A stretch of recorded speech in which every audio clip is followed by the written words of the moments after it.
রক্ত কথা বলল, দাদাইকে বাঁচাতে সোনাকে সত্যি কথা বলে উর্মি, তারপরেই কুন্তলের বাড়িতে গিয়ে রুডিকে।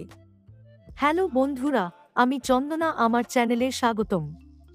সর্বশেষ সংবাদ আপডেট পেতে দয়া করে চ্যানেলটি সাবস্ক্রাইব করুন এবং বেল আইকনটি টিপুন।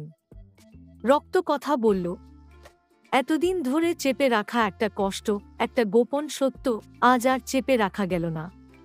উর্মির চোখে জল, বুকের ভেতর ঢেউ তুলে বলে উঠল, দাদাকে বাঁচানোর আর কোনো উপায় নেই যদি আমি সোনাকে সব কিছু না বলি। সে জানে এই সত্য বললেই ঝড় উঠবে, সম্পর্কের ভিত নড়ে যাবে, ভেঙে পড়বে বহু সাজানো মুহূর্ত। তবু আজ দাদার প্রাণের মায়া, তার প্রতি দায়িত্ব তাকে বাধ্য করল সত্যের পথে হাঁটতে। সোনা তখন বারান্দায় দাঁড়িয়েছিল, আকাশের দিকে তাকিয়ে কিছু একটা ভাবছিল।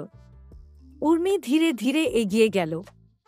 গলা শুকনো, বুক ধড়ফ করছে, কিন্তু মুখে এসে জমে থাকা কথাগুলো একে একে খুলে দিল। সোনা, আমি তোকে কিছু বলার ছিল অনেক দিন, কিন্তু সাহস হয়নি। আজ বলতেই হবে। দাদাকে বাঁচানোর জন্যই আমাকে এটা করতে হচ্ছে। সোনা চমকে তাকাল, কি বলছিস উর্মি?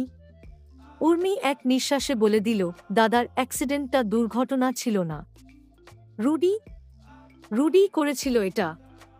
চারপাশ স্তব্ধ, কেবল দুজনের নিঃশ্বাসের শব্দ শোনা যায়। সোনা কিছুক্ষণ চুপ করে থেকে বলে, তুই কি বলছিস জানিস তুই?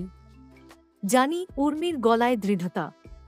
আমি নিজের কানে শুনেছি, নিজের চোখে দেখেছি। রুডির তখন দাদার ওপর প্রচণ্ড রাগ ছিল। ব্যবসার নিয়ে ঝামেলা হয়েছিল। রুডি হুমকি দিয়েছিল, দাদাকে সরিয়ে দিলে ওর সব পথ পরিষ্কার হবে। আমি ভেবেছিলাম ও মজা করছে, কিন্তু তারপরেই অ্যাক্সিডেন্টটা ঘটল। আমি ওর গাড়ির কাছে